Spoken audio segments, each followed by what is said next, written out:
नमस्कार. ठरलं तर मग या मालिकेच्या येणाऱ्या भागामध्ये जबरदस्त असा ट्विस्ट येणार आहे. तर इथे रविराज किल्लेदार आता आपली प्रॉपर्टी प्रियाच्या नावावरती करतात. पण सगळी प्रॉपर्टी न करता अर्धी प्रॉपर्टी म्हणजे प्रतिमाच्या नावावरती जी प्रॉपर्टी असते ती आता प्रियाच्या नावावरती केलेली असते. त्यामुळे इथे नागराजला आता खूप मोठा धक्का हा बसलेला असतो. आणि आता प्रॉपर्टी नावावरती झाल्यानंतर प्रिया इथे आता नागराजला खूपच जास्त ॲटिट्यूड द्यायला ती सुरुवात करते. तिचे खरे रंग दाखवायला सुरुवात करते. ती म्हणते की आता ही प्रॉपर्टी माझ्या नावावरती आहे, आता मी सुद्धा अर्धी मालकीण आहे, त्याच्यामुळे माझ्याशी बोलताना नीट बोलायचं, माझा अपमान करायचा नाही आणि मी जसं सांगेन ना तसंच करायचं. तिचे आता हे नखरे खूपच जास्त वाढलेले असतात आणि नागराजला काही करून ती प्रॉपर्टी आता स्वतःच्या नावावरती करून घ्यायची असते. कारण त्याने प्रियाला त्याच कारणाकरता त्या घरामध्ये खोटी तन्वी बनवून आणलेली असते. कारण त्याला काही करून ती सगळी प्रॉपर्टी प्रियाच्या नावावरती झाल्यानंतर त्याला स्वतःच्या नावावरती करून घ्यायची असते. आणि आता अर्धी प्रॉपर्टी ही प्रियाच्या नावावरती झालेली असते, तेव्हा नागराजला आता ती प्रॉपर्टी स्वतःच्या नावावरती करून घ्यायची असते. पण आता प्रिया त्याला तयार नसते. म्हणूनच नागराज हा प्रियाबरोबर एक डाव खेळतो. कारण प्रिया आता ती प्रॉपर्टी नागराजच्या नावावरती करण्यास अजिबातच तयार नसते. तेव्हा आता हिला धडा शिकवायचं असं आता नागराज ठरवतो. तो आपल्या गुंडांना काही पैसे देतो आणि जेव्हा प्रिया घराबाहेर पडेल तिला बाहेरच्या बाहेर एका ठिकाणी घेऊन जायचं आणि तिला काहीच करायचं नाही, फक्त तिचे हातपाय बांधून ठेवायचे असं नागराजने सांगितलेलं असतं. त्यामुळे प्रिया आता कामाकरता घराबाहेर पडते. तेव्हा नागराज लगेच आपल्या माणसांना फोन करतो. कारण ती घरामध्ये नागराजचं काही ऐकायला तयार नसते आणि रविराज किल्लेदार घरामध्येच असल्यामुळे त्याला काही बोलतासुद्धा येत नसतं. कारण ती सतत त्याची भीती नागराजला दाखवत असते. तेव्हा नागराज रविराज किल्लेदाराला घाबरून तो बाहेरच्या बाहेर आता प्रियाला धमकवायचं ठरवतो. त्याच्यामध्ये तो साक्षीला सुद्धा सांगतो की आता अर्धी प्रॉपर्टी ही प्रियाच्या नावावरती झालेली आहे, पण ती प्रॉपर्टी आता ती माझ्या नावावरती करायला अजिबातच तयार नाही आहे. तेव्हा प्रिया म्हणते, माझा त्रास मला कमी आहे का? माझे अण्णा जेलमध्ये गेलेत, त्याचं तुम्हाला काही पडलेलं नाही आहे. तुम्हाला ती प्रॉपर्टी हवी आहे, त्यासाठी तुम्हाला आता माझ्या मदतीची गरज आहे का? मी काही मदत करू शकत नाही आहे. तुम्हाला जे काही करायचं आहे ते तुम्ही करा आणि ती प्रॉपर्टी तुमच्या नावावरती करून घ्या. नाहीतर ती प्रिया अजूनच आपल्याला ॲटिट्यूड देईल, ती आपलं कुठलंही काम करणार नाही, फसवेल ती आपल्याला. तेव्हा आता साक्षीसुद्धा म्हणते की तुम्ही तिला धमकवा आणि काही करून प्रॉपर्टीचे पेपर तयार करून त्याच्यावरती लवकरात लवकर प्रियाची साईन घ्या, नाहीतर ती आपल्याला कधी दगा देईल काही सांगता येत नाही. तेव्हा आता नागराज तिला एका ठिकाणी डांबून ठेवतो आणि म्हणतो, दादासमोर खूपच जास्त हुशारक्या करत होतीस ना, प्रॉपर्टीच्या पेपरवरती साईन करणार नाहीस का? आता तुझे खरे रंग आम्हाला कळायला लागलेत. तेव्हा नागराज म्हणतो, तू कधी आमच्याच पाठीमध्ये खंजीर मारशील ना, काही सांगता येत नाही. ज्या माणसाने लहानपणापासून तुम्हाला वडिलांचं प्रेम दिलं, लहानाचं मोठं केलं, अशा मधुभाऊंना खोटी साक्ष देऊन तू जेलमध्ये टाकलेस, त्या बापासारख्या माणसाला नाही सोडलंस तर आम्ही तुझ्यासाठी कोण आहोत? तू पैशांसाठी काही करू शकतेस, तू आम्हालासुद्धा गोत्यात आणू शकतेस असं आता नागराज म्हणतो. माझा तुझ्यावरती अजिबात विश्वास नाही आहे, चल या पेपरवरती साईन कर.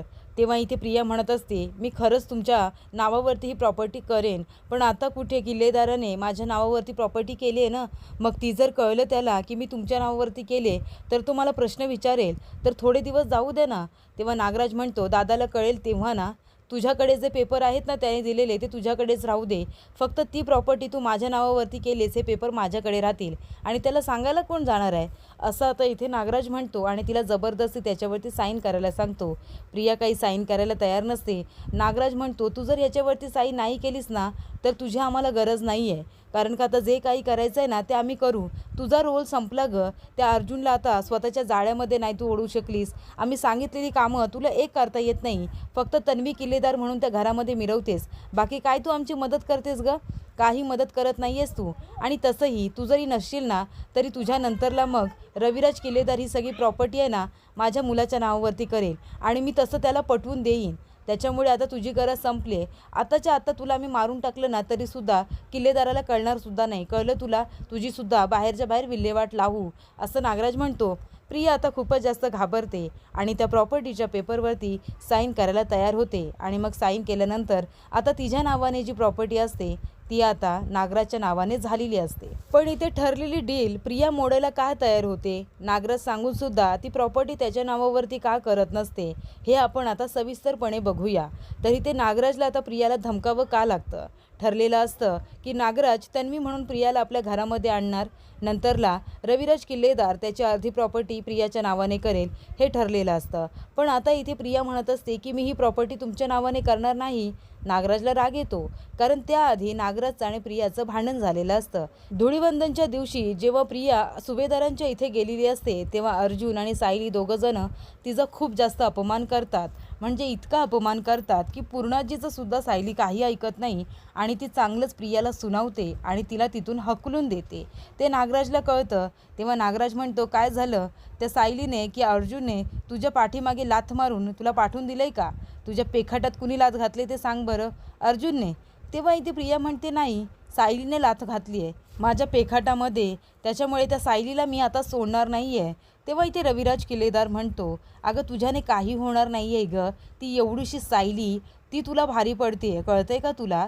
कारण तुझा खोटारडेपणा इतका मोठा आहे ना, तर ती तुझं का ऐकून घेईल? आणि तसंही तुला एकसुद्धा काम करता येत नाही. तू माझ्या पैशांवरती, त्या महिपतीच्या पैशांवरती जगतेस हे तुला माहिती आहे ना. आमच्या तुकड्यांवरती तू जिवंत आहेस. तुला जर आम्ही इथे थारा दिला नसता तर तुझी अवस्था काय झाली असती याचा जरा विचार कर. ती सायली आहे ना, ती खरी तन्वी आहे. आणि जर तिला सांगितलं असतं ना की तूच खरी तन्वी आहेस, तर ह्या सगळ्या प्रॉपर्टीची मालकीन ती एकटी आहे हे तुला माहिती आहे का? ती इथेसुद्धा राजासारखी राहिली असती. आणि तिचं ज्याच्याबरोबर लग्न झालं आहे ना, तीसुद्धा अवाढव्य श्रीमंत माणसं आहेत. त्याच्यामुळे जे काही चांगलं आहे ना नशिबामध्ये ते त्या सायलीचंच आहे. आणि तसंही तू तिच्या नावाने इथे राहतेस हे विसरू नकोस. त्याच्यामुळे तुझ्याने काही होणार नाही आहे.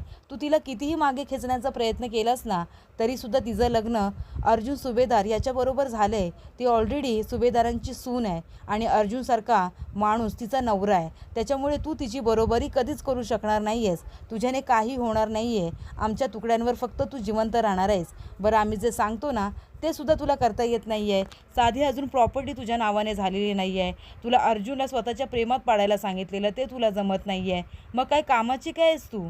अर्जुन आता कधीही तुला बायको म्हणून स्वीकारणार नाही आहे, कळलं तुला? त्याच्यामुळे सुभेदारांची सून होण्याचं जे स्वप्न आहे ना तुझं, ते स्वप्नच राहील, ते कधीच पूर्ण होणार नाही आहे. आणि खरोखर ज्या तन्वीबरोबर अर्जुनचं लग्न होणार होतं ना, त्या खऱ्या तन्वीबरोबरच त्याचं लग्न झालं आहे, हे सत्य कुणीही नाकारू शकत नाही, कळलं तुला? तेव्हा इथे आता प्रियाचा नागराजने खूपच जास्त अपमान केलेला असतो. आमच्या तुकड्यांवरती जिवंत आहेस असे शब्द ती ऐकते तेव्हा तिला नागराजचा खूप जास्त राग येतो. आणि तेवढ्यातच आता रविराज किल्लेदार प्रॉपर्टीचे पेपर तयार घेऊन येतो आणि तो म्हणतो की नागराज आणि सुमन, तुम्ही दोघंजण इकडे या. मला माझी अर्धी प्रॉपर्टी म्हणजे तन्वीच्या नावावर मला प्रॉपर्टी करायची आहे. जी प्रॉपर्टी प्रतिमाच्या नावावरती आहे ती आता कधी परत येईल मला माहिती नाही आहे. पण मी जिवंत असेन तोपर्यंत माझ्या मुलीवरती अर्धी प्रॉपर्टी तरी व्हायला हवी आहे. म्हणून मी आता प्रतिमाच्या नावावरची सगळी प्रॉपर्टी माझ्या मुलीच्या नावावरती करतो आहे आणि ते तुमच्यासमोर करतो आहे. म्हणून तुम्हीसुद्धा इथे या.